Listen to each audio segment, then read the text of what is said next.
Dans cette vidéo, j'ai envie de faire le point sur les procréations médicalement assistées pour voir quelles peuvent être les causes émotionnelles ou en tout cas ce que ça peut générer chez vos enfants.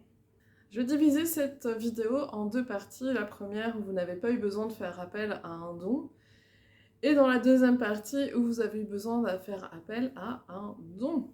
Cela fait des mois, voire des années que vous essayez, mais rien n'y fait. Les examens montrent que tout va bien, que tout fonctionne, le corps médical n'a aucune explication à vous donner, si ce n'est, ça doit être dans la tête, c'est psychologique, c'est pas le bon moment, peut-être que ce n'est pas le ou la bonne partenaire, et puis il y a plein de personnes qui n'ont pas d'enfants et ils sont heureux, etc., etc.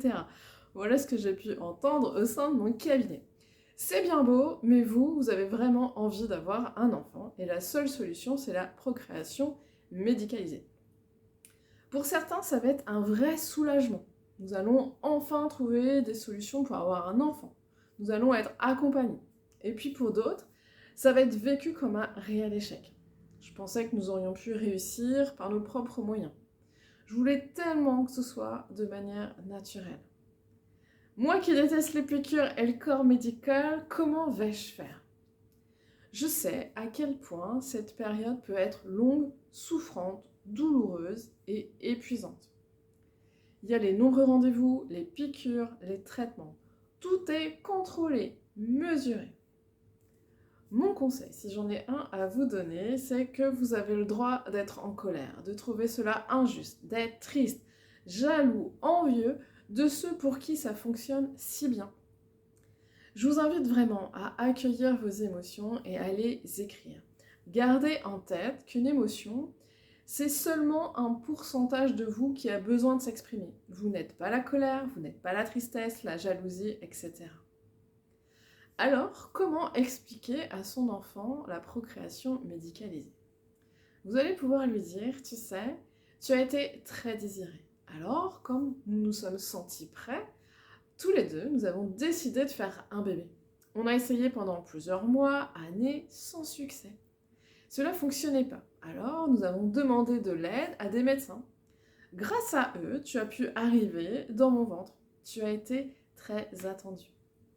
Ce n'est pas parce que tu as été très attendu que ce sera toujours le cas. Tu pourras arriver au bon moment à un rendez-vous, à un entretien. Pourquoi je vous dis ça ? La manière dont on a été créé est très importante. C'est si on a été très attendu, il peut vraiment y avoir cette notion de manière inconsciente que on doit être attendu. Et ça peut donner un rapport au temps un peu particulier. Soit je vais toujours être en retard parce que je suis habituée à être attendue, soit ça a été désagréable pour ceux qui m'attendaient et je vais toujours tout faire pour être à l'heure, par exemple. Vous pouvez lui dire, ce n'est pas parce que nous avons eu besoin d'aide pour t'avoir que toi, tu auras toujours besoin d'aide dans ta vie. Il y a plein de choses que tu vas pouvoir faire tout seul. Ce n'est pas parce que nous avons attendu longtemps pour avoir un enfant que ce sera pareil pour toi. Peut-être que pour toi, ce sera facile d'avoir des enfants naturellement. Ce n'est pas parce que ça a été compliqué pour nous de t'avoir que c'est comme ça tout le temps. La vie, elle peut être facile. Oui, tu as été très attendu, tu as le droit d'être imparfait, tu as le droit d'être qui tu es. Plus vous allez garder vos émotions à l'intérieur de vous, plus elles vont venir tambouriner à la porte. Alors un conseil, exprimez-vous. Alors, que peut-il se passer dans l'inconscient du futur embryon ? Il peut se mettre en place différents modes de pensée. La vie, c'est compliqué. Pour obtenir ce que je souhaite, il faut en baver. On ne peut pas réussir du premier coup. Il faut faire plusieurs essais avant d'atteindre un objectif. Tout doit être contrôlé, vérifié, paramétré, calculé et on se retrouve avec des enfants, des adultes qui peuvent avoir des difficultés à lâcher prise, à se laisser aller.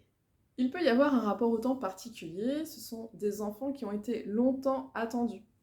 Soit cela devient une généralité, ils seront toujours en retard, ils prendront leur temps, soit par peur d'être en retard, d'être attendus, ils seront toujours en avance ou en stress avec la notion de temps. Il peut y avoir aussi un sentiment de devoir être parfait. Papa et maman ont tellement attendu que je ne dois pas les décevoir. Dans cette deuxième partie, je vais parler des personnes qui ont besoin d'avoir recours à un don ou à un double don. Parce qu'il peut y avoir une stérilité chez un ou les deux partenaires. Peut-être parce qu'il peut y avoir des ovules et ou des spermatozoïdes qui sont non opérationnels. Parce que vous êtes une maman solo ou parce que vous êtes un couple de femmes ou d'hommes. Il est important de préciser que même si le bébé, il ne porte pas l'ADN de la mère, cela ne signifie pas qu'il n'y aura pas de similitudes dans lesquelles la mère pourra se reconnaître. C'est ce que nous appelons l'épigénétique. À ce propos, j'ai une anecdote à vous raconter. Il y a quelques années, je suis allée à une crémaillère d'un ami, il y avait sa famille, il y avait tout le monde. Et puis mon regard, il s'arrête sur le père de mon ami. Et je suis étonnée, vraiment étonnée de voir à quel point ils se ressemblent. Et au cours de la soirée, je vais le voir et je lui dis « Waouh, qu'est-ce que vous vous ressemblez, c'est dingue, je vous aurais reconnu parmi 1000 personnes. » Et là, il se met à sourire et il m'avoue en fait qu'il n'est pas le père. Vous n'imaginez pas ma surprise. Il me raconte alors qu'il l'a élevé quand il avait 1 an. Et là, il me dit « Je ne suis pas son père, mais c'est comme si. » Et c'est à ce moment-là que la notion d'imprégnation cellulaire a pris tout son sens. On pouvait ressembler à son père, à sa mère, même si on n'avait pas le même sang. Et là, j'en ai des frissons rien qu'à en parler. Alors, que peut-il se passer dans l'inconscient du futur embryon? Rien. Il peut se dire aussi, je peux être stérile. Il peut se dire, je ne pourrais pas avoir d'enfant naturellement. Je n'ai pas en moi ce qu'il faut pour obtenir ce que je souhaite. J'aurai toujours besoin d'aide pour réussir. J'ai été abandonnée par mon père, par ma mère d'origine, avec une blessure d'abandon, de blessure de rejet. Alors, comment expliquer à son enfant sa stérilité ou la notion de don? Tout simplement, pour faire un bébé, il y a besoin d'une graine du papa et d'une graine de la maman. Bien évidemment, vous adaptez le langage à l'âge de votre enfant. Moi, je dis graine, mais vous voyez vraiment quel âge a votre enfant quand vous lui dites tout cela. Et puis ensuite, vous allez adapter en fonction de votre histoire. Parfois, il arrive que la maman ou le papa n'ait pas de graines capables de faire des bébés. Comme nous sommes un couple de femmes, nous avons besoin de trouver une graine d'un homme. Comme nous sommes un couple d'hommes, nous avons besoin qu'une femme porte le bébé dans son ventre. Comme je voulais absolument un bébé et que je n'avais pas trouvé d'amoureux, j'avais besoin qu'un homme me donne sa graine. Et c'est ce qui s'est passé pour toi.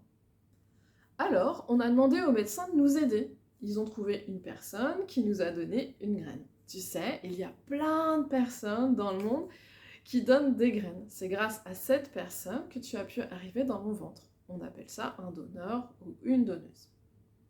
Et en cas de stérilité, vous pouvez lui dire « Ce n'est pas parce que moi, je suis stérile que toi aussi tu le seras. Cela n'a rien à voir avec toi. » Pour ce qui est du donneur, de la donneuse, il ou elle nous a fait un cadeau, celui de pouvoir être parent. Au moment où je tourne cette vidéo, je ne sais pas ce qu'il en est de la réglementation sur les donneurs, si ça a changé, et si l'enfant pourra avoir accès à son dossier et connaître l'identité de celui ou celle qui a fait le don de ses cellules. Si c'est le cas, je vous invite à lui dire, si vous êtes d'accord, un jour, si tu veux, tu pourras savoir qui est la personne qui nous a permis d'être tes parents. Voilà les informations que je pouvais vous donner par rapport à la procréation médicalement assistée et comment mettre des mots pour votre enfant ou vos enfants. Dans tous les cas, je réponds avec grand plaisir à tous les commentaires et à toutes les questions que vous pourrez me mettre en dessous de la vidéo. D'ici là, je vous souhaite la plus lumineuse des journées et je vous dis à très bientôt.